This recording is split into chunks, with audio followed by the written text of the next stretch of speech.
Hello, I just wanted to show you tonight a couple of projects that I've been working on and are completed. And these are projects for me. And I still haven't picked up a new tripod and everything so I can film better, so I hope you can see well.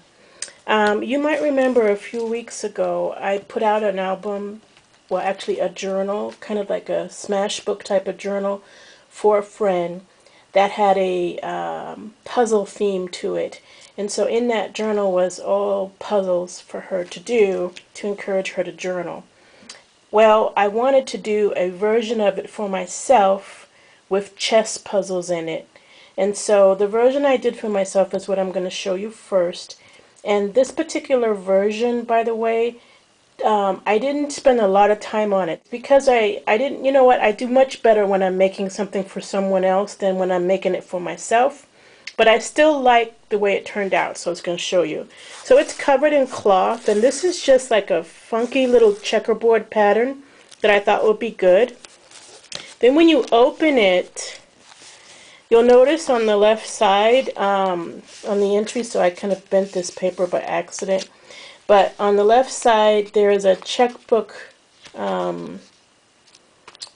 chessboard, and it's got little magnets on it, and you can actually make this kind of a chessboard yourself by printing out the images for chess annotation and then punching them out of magnet paper, or just punching them out of paper and then running them through your magnet Xyron or whatever. So these little chessboard pieces are all just printed on, and then there's magnets behind them, and then behind the board itself there's magnets. But this is attached to the book in such a way that no matter what page you turn to in the book, you can have the chessboard on the left. So in other words, I have some pages in this journal.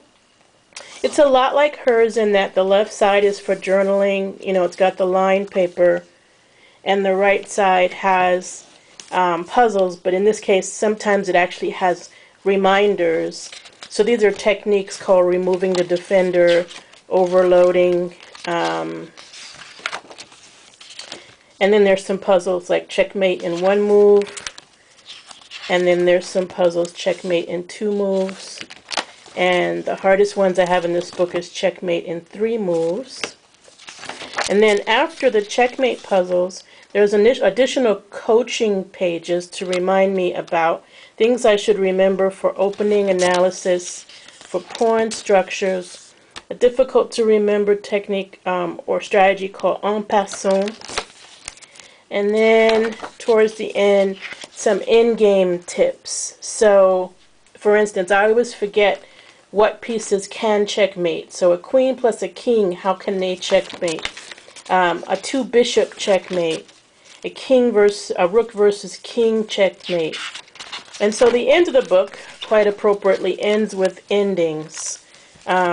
Typical chess endings.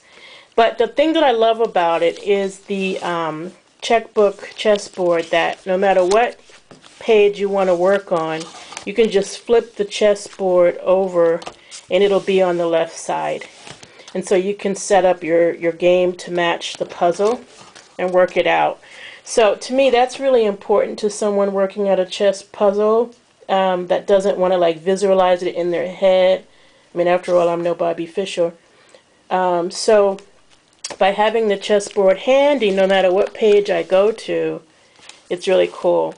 So originally I had thought that I was going to print out the chessboard for every left page, but I like the fact that it's really movable. The pieces actually work. And you can make this yourself. Give it a shot. But I enjoyed this. So it's pretty simple. I just wanted to show you how it works because I thought it's kind of cool. And let you know that it might be a good gift idea for some of the guys in your life that are into chess. Another little book that I made with some of my Stampin' Up! Favorites. So 3 things that I really love is watercolor paper, Stampin' Up! Patterns and stamps, and the embellishments. So this little book is all 3 of those things. So I've cut 4x4 pieces of watercolor paper, and I've bound them into a book. Now the cover and both in the front and back are actually printed on watercolor paper. And guess where these stamps come from, guys? And this is something I'll be talking about soon. These are beautiful. These are called summertime patterns, I think. And they come from My Digital Studio. So the beautiful thing about Stampin' Up's My Digital Studio package is you can take all the stamps that we have, blow them up or reduce them to any size you want, and print them on any medium you want. But in addition to that, Stampin' Up offers patterns like this one that don't exist as stamps, just to supplement My Digital Studio content. And you can download this from the Stampin' Up website. So all you have to do to use this content is get the software, and then you download whatever stamp sets and patterns you want to use with it. So you can find this information in the digital stamp section of the Stampin' Up site. You can go to my website and just click Shop Now, and then look for the digital stamps. Really cool.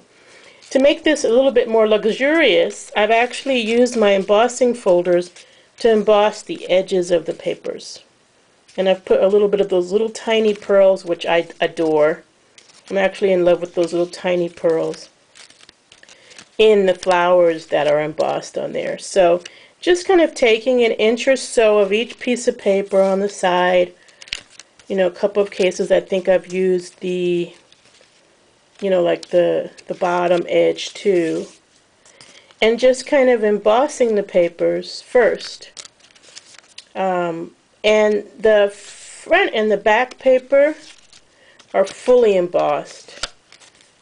So the first and the last. So I can write in here, I can write in the blank areas. I can enjoy the debossed look too, which I actually enjoy just as much as the embossed look. And I can write in all these white areas. I like to write on watercolor paper with my fountain pen, one of my favorite kind of luxuries. And so this is going to be a gratitude book where I'm going to write, I'm going to keep this by my bed, and every day try to write down something that I'm grateful for. So I think a beautiful little luxurious booklet like this, bound with my cinch, is going to be something nice to do that. So I thought I'd share those two little personal journals with you. I don't often make things for myself. Thought I'd share them. Have a good evening, and I'll see you over the weekend with a brand new card design. Bye-bye.